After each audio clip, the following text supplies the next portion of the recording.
This is Lives in Dub, a blueprint for documenting the nearly forgotten, with integrity, written by Vivian Zito, voiced by Nova from 11 Labs. We live in a world flooded with information but still full of gaps.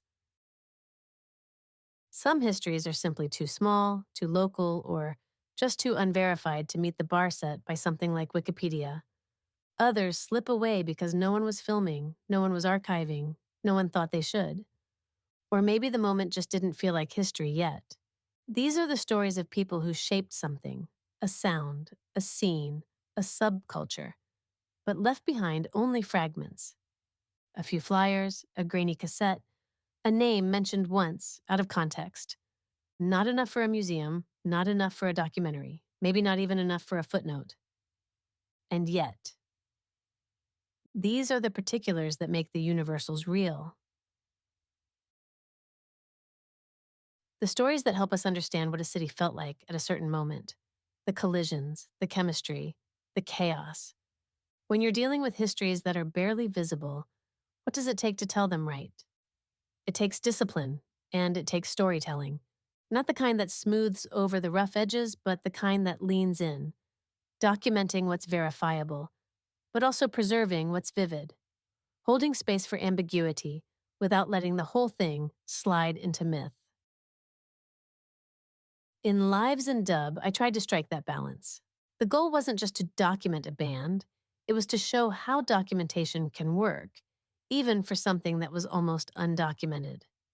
I had fragments, interviews, memories, bootlegs, some of it contradictory, much of it incomplete. But when approached with care, with structure, and with a clear set of archival ethics, even chaos starts to take shape. This wasn't nostalgia. It was an effort to reconstruct a fleeting moment with enough integrity that it could hold its own decades later in the historical record. But that kind of reconstruction takes more than just good intentions. It means accepting that you won't have everything and still holding yourself to a high standard. Not smoothing over gaps, not chasing legends, but shaping what's there into something solid, rooted, transparent. That's what I try to do. I wasn't writing a memoir. I wasn't writing journalism. I was building something archival, but with the momentum and intimacy of a story, something that could handle contradiction, something that wouldn't collapse under the weight of uncertainty. Lives in Dub isn't just about one band. It's about how we tell stories when the usual structures don't exist, when there's no Wikipedia page, no discography, no film footage, just testimony, tape hiss, and time. Some histories disappear not because they were unimportant, but because they didn't leave a product. No album, no book, no press kit, maybe not even a functioning website.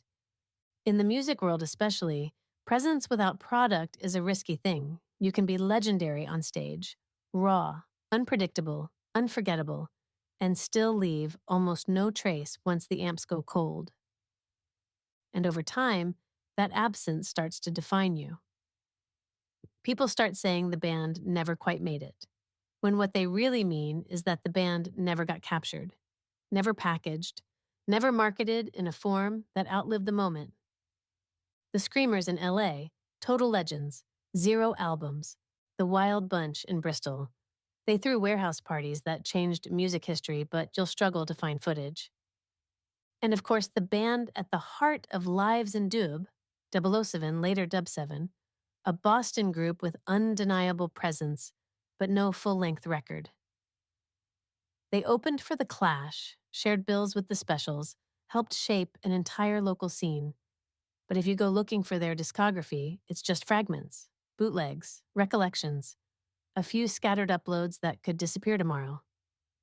This kind of gap isn't just frustrating, it's dangerous. Because in the age of digital everything, what doesn't get recorded often doesn't get remembered.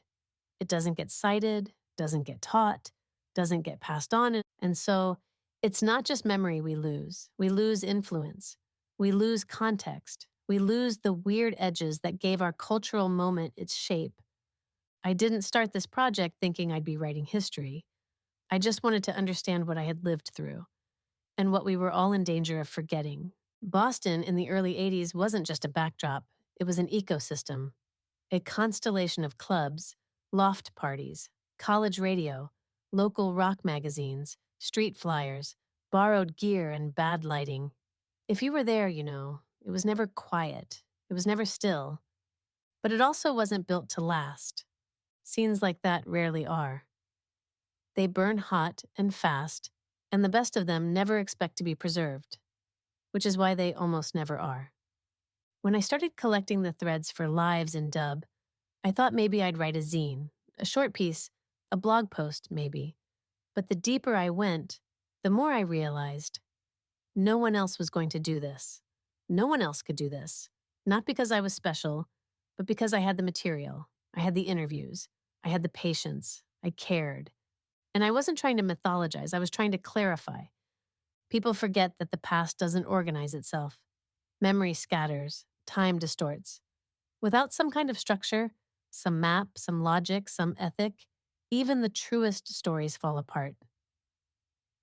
This is especially true for the stories that live on the edges, the stories that don't come with photo books or deluxe reissues, the ones that weren't considered important at the time. But importance isn't always obvious in the moment. Sometimes it's only after the dust settles that you realize what you were part of and what almost vanished. Reconstruction isn't just about memory, it's about structure. To take something undocumented and shape it into something shareable, you have to ask, where do the fragments agree? Where do they contradict? Where are the emotional beats? You're not just collecting stories, you're triangulating truth. In the case of 007, later Dub 7, and eventually the Kessels, I wasn't working with liner notes and film clips. I was working with recollections, flyers, live tapes, and the occasional miracle, a quote, a date, a surviving cassette. The real work was in how those pieces lined up. Take the night they opened for The Clash in 1982, a turning point that multiple sources confirm in detail. Steve Harrell called it the most exciting gig of his life. The roadie Eric said the crowd roared when he taped the set list to the monitors. The lead singer remembered being handed a tuner by Mick Jones, identical to theirs. And the next day, Paul Simonon told a friend that 007 were great. That's not just a moment. That's a cross-verified historical anchor. Contrast that with something like the rumor that Gangrene opened that night, or that Joe Strummer shouted, "Boston is a Clash city," on stage. Tempting to believe, but the recordings don't confirm it. And in this kind of work, you don't chase legend. You mark the uncertainty and move on. Other moments hit differently, like Derail's final exit after a quiet accusation and a quiet payout. The sources diverge, the mood turns somber, and the facts go fuzzy. But the emotional alignment is strong. Something broke that day, and everyone felt it. That's the thing. Even when the details fail, shared emotion can carry the weight. When everyone says the rumble felt like a public unveiling, when they describe the rediscovery of Loosen Up with the Kessels as a small vindication, you can trust that. Because history isn't just what happened, it's how it felt to the people who were there. When I first started digging into 007's history, I didn't know how much I'd be able to recover. Some names were hard to trace. Some tapes were missing or degraded. Some stories didn't line up. But a pattern started to emerge, not just in the events, but in how they were remembered. The band itself became a kind of echo chamber. You could hear the same moments bounce off different walls in different shapes, but still recognize the original sound. There were events where the evidence was overwhelming, like their Clash gig at the Cape Cod Coliseum in '82. I had interviews, quotes, a board tape, even stray recollections from the roadie. That's rare. That's gold. And then there were other parts, the early rehearsals, the later drift into the Kessels, that were foggier. More like half-lit rooms you could walk through, but not fully map. What mattered wasn't just what happened, it was how to handle what happened, or what might have, to hold it with care. To say, this part is clear and this part isn't. to resist making it more dramatic or more convenient or more palatable. The truth is, most underground histories don't get this kind of treatment. If they're remembered at all, it's through rumor or nostalgia. And that's not enough. Not if we want these stories to live beyond the people who were there. This was a test case. A chance to see what's possible when you take a nearly undocumented band. No Wikipedia page, no official releases during their peak, no surviving manager or press team, and try to give their story shape and spine. So I approached it like an archive, but I wrote it like a novel. And that tension, between structure and spontaneity, between documentation and feeling, is what gave Lives in Dub its shape. I didn't want it to read like a file folder. I wanted it to breathe. That meant resisting the urge to smooth it all out. I left some unevenness in, let moments contradict each other when they needed to. Not out of laziness, but because that's how lived experience works. It's jagged, it overlaps. People remember different things, and they remember them differently. But underneath that surface noise, there was rhythm, a cadence in the way people spoke about those years. Certain names kept coming up, certain nights, certain songs. Patterns started forming, not perfectly aligned, but insistent, like a pulse. What surprised me most was how generative the gaps became. I thought I'd spend most of my time compensating for what wasn't there. Instead, the absences became an invitation, a way to ask better questions. Why was this moment remembered and not that one? Why did this show matter? Who wasn't being mentioned?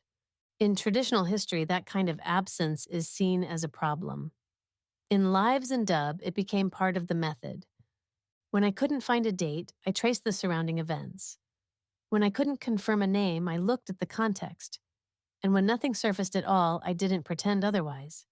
I wrote around the silence, not over it, because integrity doesn't mean filling every blank. It means acknowledging the blank, making its edges visible, and resisting the urge to invent just to make the story easier to tell. That's how you protect the dignity of the past, even when the past is undocumented, half forgotten, or fragile. Because narrative isn't the opposite of fact.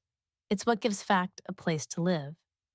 Without some rhythm, some pacing, some voice, even the most carefully gathered evidence can fall flat. And without evidence, even the best written story starts to feel hollow. The power is in the combination. I didn't invent any characters. I didn't fictionalize any scenes. But I gave the truth a spine, a pulse, a shape. And by doing that, I hope to show that it's possible, even necessary, to treat these smaller stories with the same respect we give to more formally recognized histories. They mattered. They still do. Because when we lose the texture of the subcultures that shaped us, the ones that didn't leave products but left deep impressions, we lose more than memories. We lose our understanding of how culture really works, how it builds, how it cracks, how it spreads.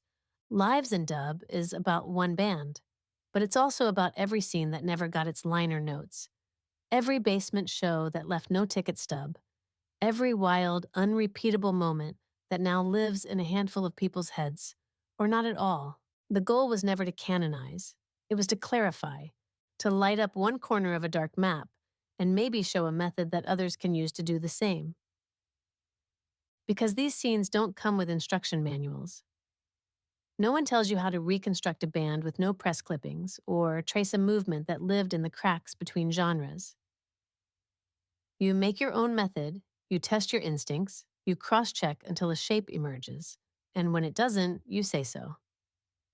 That's why this wasn't just about remembering. It was about modeling, showing that there is a way to do this work with rigor, even when the source material is thin. And maybe more importantly, showing that it's worth doing, because the more we treat these fragments like they matter, the more they do. They get remembered, replayed, shared, built upon. They stop being footnotes and start becoming part of the story. So much of this comes down to confidence. Not the kind that declares this is the truth, but the kind that says, this is what we know, and how we know it. In the humanities, rigor isn't measured by how much you claim. It's measured by how clearly you show your reasoning, your method, your limits, your care. And sometimes, it's measured by your willingness to be brutally honest with yourself about what's missing, about what's fragile, about the stories you wanted to tell but couldn't. That's the confidence I tried to bring to Lives in Dub. Not to make it airtight, but to make it trustworthy. Because when you're working with the nearly forgotten, confidence doesn't mean pretending you've filled in every gap. It means showing that you looked, showing how you weighed what you found, owning the structure you built, and the shadows it leaves. That's the kind of storytelling I believe in. And that's how I tried to honor the band, the scene, and the moment, without mythologizing, without sanding down the edges, and without letting it slip away. That's the confidence I tried to bring to Lives in Dub, not to make it airtight, but to make it trustworthy. I know because when the surviving protagonists proofread my drafts, they could say, yes, that's exactly how it was. Not because every detail was perfect, but because the structure rang true. The emotion tracked, the weight was real. Because when you're working with the nearly forgotten, confidence doesn't mean pretending you've filled in every gap. It means showing that you looked, that you listened, that you built something solid, even when the materials were fragmentary. Brutal self-honesty, archival discipline, narrative momentum. That's the method, that's the blueprint. And if this story holds, it's because of that balance between what could be confirmed, what had to be held loosely, and what deserved to be remembered. That was Lives in Dub, a blueprint for documenting the nearly forgotten with integrity. Written by Vivian Zito, voiced by Nova from 11 Labs.